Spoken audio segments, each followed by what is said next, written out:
Dear friends, Excel programல மேக்ரோனா என்ன, மேக்ரோவை use பண்ணி எப்படி நாம் எக்ஸலில் செய்கிற வேலையை ரொம்ப சீக்கிரமாக செய்யலாங்கிறத இந்த வீடியோவில் பார்க்க போகிறோம். நாம் சில வேலைகளை தினமும் அடிக்கடி எக்ஸலில் செய்ய வேண்டியது வரும்.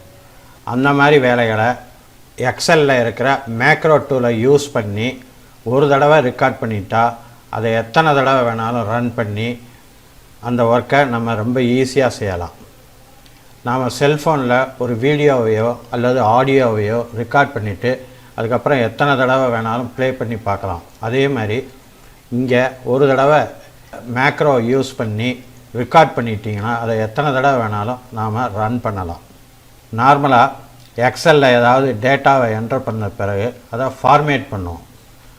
அந்த மாதிரி ஃபார்மேட் பண்ணுறத மேக்ரோ யூஸ் பண்ணி எப்படி ரெக்கார்ட் பண்ணுறதுங்கிறத இப்போ பார்க்கலாம். முதல்ல மேக்ரோ ரெக்கார்ட் பட்டனை ஓப்பன் பண்ணணும். அதுக்கு இங்கே ரிப்பனில் இருக்கிற டெவலப்பருங்கிற டேபை கிளிக் பண்ணி ஓப்பன் பண்ணணும். அதில் இங்கே பார்த்தீங்கன்னா ரெக்கார்ட் மேக்ரோன்னு ஒரு ஆப்ஷன் இருக்கும். அதை கிளிக் பண்ணி ரெக்கார்ட் பண்ணலாம். இல்லாட்டி இந்த வியூ டேபை கிளிக் பண்ணி ஓப்பன் பண்ணிவிட்டு அது உள்ள மேக்ரோஸை ஓப்பன் பண்ணி ரெக்கார்ட் மேக்ரோங்கிற இந்த ஆப்ஷனை கிளிக் பண்ணி ரெக்கார்ட் பண்ணலாம். நான் இப்போ இந்த பட்டனை கிளிக் பண்ணுறேன். கிளிக் பண்ண உடனே ரெக்கார்ட் மேக்ரோன்னு ஒரு டயலாக் பாக்ஸ் ஓப்பன் ஆகுது. நாம் ரெக்கார்ட் பண்ண போகிறதுக்கு ஒரு பேர் கொடுக்கணும்.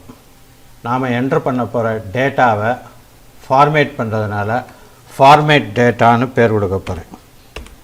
Format space data. இந்த ஃபார்மேட்டுக்கும் டேட்டாக்கும் இடையில் ஸ்பேஸ் இருக்கக்கூடாது. இந்த மாதிரி ஸ்பேஸ் இருந்தால் இதை சேவ் பண்ண முடியாது. இப்போ நான் ஓகே பட்டனை ப்ரெஸ் பண்ணுறேன். இது எரர் மெசேஜ் காட்டுது. அதனால் இந்த ஸ்பேஸுக்கு பதிலாக இங்கே அண்டர்ஸ்கோர் கொடுக்கலாம். நான் இப்போ அண்டர்ஸ்கோரை என்டர் பண்ணுறேன். இப்போ அண்டர்ஸ்கோருக்கும் டிக்கும் இடையில் ஸ்பேஸ் இருக்குது. ஸ்பேஸ் இருந்தால் அதை சேவ் பண்ண முடியாது. அதனால் அந்த ஸ்பேஸை ரிமூவ் பண்ணிடு. இங்கே பார்த்தீங்கன்னா ஷார்ட்கட் கீ நம்ம க்ரியேட் பண்ண முடியும். இந்த ஷார்ட்கட் கீ க்ரியேட் பண்ணும்போது ஆல்ரெடி எக்ஸல் ப்ரோக்ராமில் யூஸ் பண்ணுற ஷார்ட்கட் கீயை கொடுக்கக்கூடாது. உதாரணத்துக்கு ஒரு டேட்டா ரேஞ்சை செலக்ட் பண்ணணும்னா கண்ட்ரோல் ஏயை யூஸ் பண்ணுவோம். அதே மாதிரி செலக்ட் பண்ண டேட்டாவை காப்பி பண்ணணும்னா கண்ட்ரோல் சியை யூஸ் பண்ணுவோம். அந்த மாதிரி எக்ஸல் ப்ரோக்ராமில் நாம் யூஸ் பண்ணுற ஷார்ட்கட்டை இங்கே கொடுக்கக்கூடாது. நான் இங்கே ஷார்ட்கட் கொடுக்குறேன். Control G. நான் ஜியை என்டர் பண்ணுறேன். அடுத்து store macro in personal macro workbook. அடுத்து new workbook. This work புக்குன்னு இருக்குது. இந்த ஒர்க் புக்கில் மேக்ரோவை ஸ்டோர் பண்ணோம்னா இதை செலக்ட் பண்ணணும். இல்லை நியூ புக்கில் ஸ்டோர் பண்ணணும்னா நியூ ஒர்க் புக்கை செலக்ட் பண்ணணும். எல்லா ஒர்க் புக்லையும் ஸ்டோர் பண்ணோம்னா பர்சனல் மேக்ரோ ஒர்க் புக்கை செலக்ட் பண்ணணும். நான் பர்சனல் மேக்ரோ ஒர்க் புக்கை செலக்ட் பண்ணுறேன். செலக்ட் பண்ணிவிட்டு ஓகே கொடுத்துட்றேன். இப்போ மேக்ரோ ரெக்கார்ட் ஆகுது. நாம் செய்கிற ஒவ்வொன்றும் இப்போ ரெக்கார்ட் ஆகிக்கிட்டு இருக்கு. இப்போ நான் டேட்டா என்ட்ரு பண்ண போகிற செல் ரேஞ்சை செலக்ட் பண்ணுறேன்.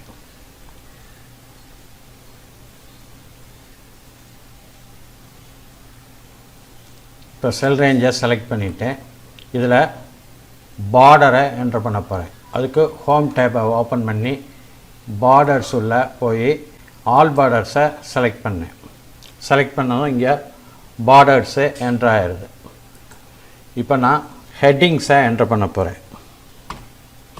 Serial number. அடுத்து நேம் ஆஃப் ஐட்டம்.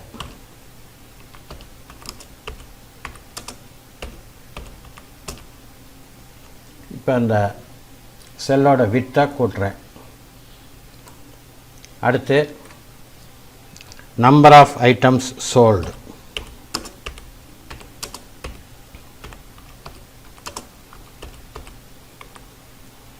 இப்போ இந்த செல்லோட வித்தை கூட்டுறேன். அடுத்து ப்ரைஸ்.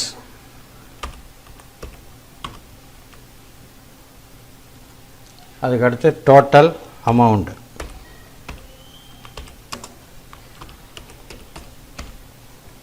இப்போ இந்த வித்தை கூட்டுறேன். இப்போ கரெக்டாக இருக்குது. இப்போ இந்த ஹெட்டிங்ஸ்க்கு பேக்ரவுண்டில் ஒரு கலர் கொடுக்க போகிறேன். அதுக்கு இதை செலக்ட் பண்ணி இங்கே இந்த எல்லோ கலரை செலக்ட் பண்ணுறேன். அதுக்கப்புறம் நான் அந்த சீரியல் நம்பர்ஸை என்ட்ரு பண்ணுறேன். 1 2 3 4 5 6 சீரியல் நம்பர்ஸ் என்ட்ரு பண்ணிவிட்டேன். நேம் ஆஃப் ஐட்டம்ஸை என்ட்ரு பண்ணுறேன். A B C D E F name of items entry பண்ணிவிட்டேன். அடுத்து number of items sold, price, அடுத்து டோட்டல் அமௌண்ட். இங்கே நான் டோட்டல் அமௌண்ட்டை கால்குலேட் பண்ண ஃபார்முலா கொடுக்க போகிறேன். அதுக்கு formula is equal to number of items sold multiplied by price. இதை என்ட்ரு பண்ணுறேன். இப்போ இந்த ஃபார்முலாவை கீழே உள்ள செல்ஸுக்கும் காப்பி பண்ணுறேன். இப்போ எல்லா செல்ஸ்லேயும் அந்த ஃபார்முலா காப்பி ஆயிடுச்சு. இப்போ கீழே total number of items sold அதோட டோட்டலுக்கு நான் ஃபார்முலா என்ட்ரு பண்ணேன். Is equal to sum bracket open, இந்த செல் ரேஞ்சை செலக்ட் பண்ணுறேன். செலக்ட் பண்ணிவிட்டு என்டர் பட்டனை ப்ரெஸ் பண்ணுறேன். இந்த ஃபார்முலா என்ட்ரு ஆயிடுச்சு.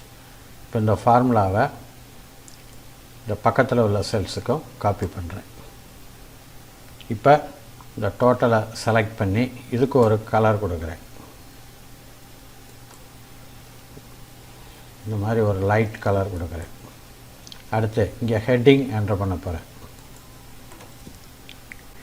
டெய்லி சேல்ஸ்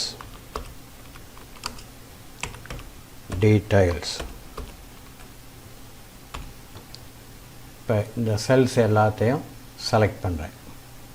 செலக்ட் பண்ணிவிட்டு ஹோம் டேப் உள்ளே போய் மெர்ஜ் சென்டரை ஒரு தடவை கிளிக் பண்ணுறேன். கிளிக் பண்ணாலும் இந்த செல்ஸ் செலக்டர் செல்ஸ் எல்லாம் மெர்ஜ் ஆகிட்டு இந்த டெக்ஸ்ட்டு வந்து சென்டரில் செட் ஆகிடுது. இப்போ இந்த பேக்ரவுண்டில் ஒரு கலர் கொடுக்க போகிறேன். அதுக்கு இந்த கலரை சூஸ் பண்ணுறேன். இப்போ பார்த்திங்கன்னா அந்த ஃபாண்டெல்லாம் தெரியலை, அதனால் ஃபாண்ட் கலரை ஒயிட்டாக மாற்றுறேன். இப்போ இந்த டெக்ஸ்ட்டு ரொம்ப நல்லா தெரியுது. இப்போ நம்ம ஃபார்மேட் பண்ண வேண்டிய வேலையெல்லாம் முடிஞ்சாச்சு. அதனால் இப்போ ரெக்கார்டிங்கை நிறுத்த போகிறேன். அதை நிறுத்துறதுக்கு இந்த மாதிரி டெவலப்பர் உள்ளே போய் ஸ்டாப் ரெக்கார்டிங்கை கிளிக் பண்ணி நிறுத்தலாம், அல்லது வியூ டேபை கிளிக் பண்ணி அது உள்ளே போய் மேக்ரோஸை ஓப்பன் பண்ணி ஸ்டாப் ரெக்கார்டிங்கை கொடுத்து நிறுத்தலாம். இப்போ நான் ஸ்டாப் ரெக்கார்டிங் பட்டனை கிளிக் பண்ணி இந்த ரெக்கார்டிங்கை ஸ்டாப் பண்ணிட்டேன். நம்ம செஞ்சதெல்லாம் இப்போ ரெக்கார்ட் ஆகிருச்சு. ஒரு விஷயத்தை சொல்ல விரும்புகிறேன். அதாவது இந்த டெவலப்பர் வந்து நார்மலாக இந்த ரிப்பனில் இருக்காது. டெவலப்பரை இந்த மாதிரி ரிப்பனில் கொண்டு வந்து செட் பண்ணணும்னா இந்த ரிப்பன் மேலே மவுஸை கொண்டு வந்து வச்சுட்டு ரைட் கிளிக் பண்ணணும். ரைட் கிளிக் பண்ணிவிட்டு கஸ்டமைஸ்ட ரிப்பன்கிற அந்த ஆப்ஷனை கிளிக் பண்ணி எக்ஸல் ஆப்ஷன்ஸுங்கிற அந்த விண்டோவை ஓப்பன் பண்ணணும். ஓப்பன் பண்ணிவிட்டு மெயின் டேப்ஸுக்கு கீழே பார்த்தீங்கன்னா டெவலப்பர் இருக்கும். அதில் இந்த பாக்ஸு எம்டியாக இருக்கும். அதை கிளிக் பண்ணி டிக் மார்க்கை என்ட்ரு பண்ணிவிட்டு ஓகே கொடுக்கணும். இங்கே ஓகே கொடுத்த உடனே இந்த டெவலப்பர் டேபு ரிப்பனில் செட் ஆகிடும். இப்போ நான் ஷீட் நம்பர் 2வை ஓப்பன் பண்ணுறேன். ஓப்பன் பண்ணிவிட்டு நாம் ரெக்கார்ட் பண்ணும்போது க்ரியேட் பண்ண ஷார்ட்கட்டை இப்போ என்ட்ரு பண்ண போகிறேன். அதாவது கண்ட்ரோல் பட்டனை அமைக்கி பிடிச்சிட்டு ஜியை ஒரு தடவை ப்ரெஸ் பண்ணுறேன். நாம் அங்கே ரெக்கார்ட் பண்ணதெல்லாம் இங்கே பேஸ்ட் ஆகிடுச்சு.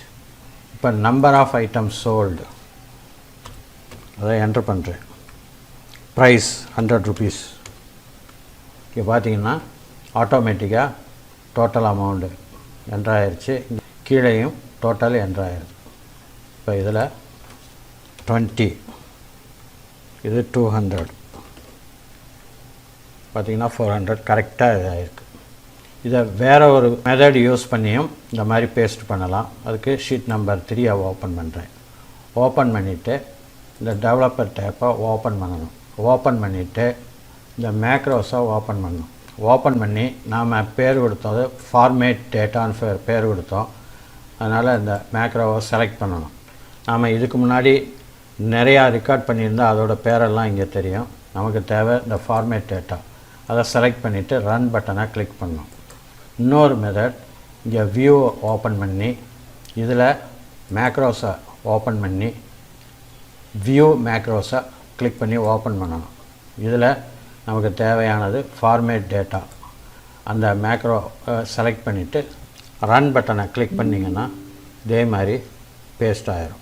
இது உள்ள டேட்டா என்ட்ரு பண்ணுறதுக்கு முன்னாடி நான் இங்கே டேட் என்ட்ரு பண்ணுறேன்.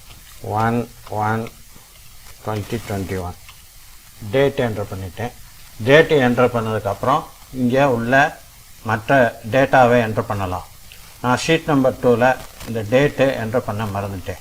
ஃப்யூச்சரில் நாம் இப்போ ரெக்கார்ட் பண்ண மேக்ரோவை ரன் பண்ணணும்னு நினச்சிங்கன்னா இந்த ஃபைலை மேக்ரோ இனேபிள்டு ஒர்க் புக்குன்னு சேவ் பண்ணணும். அதை எப்படி சேவ் பண்ணுறதுங்கிறத இப்போ பார்க்க போகிறோம்.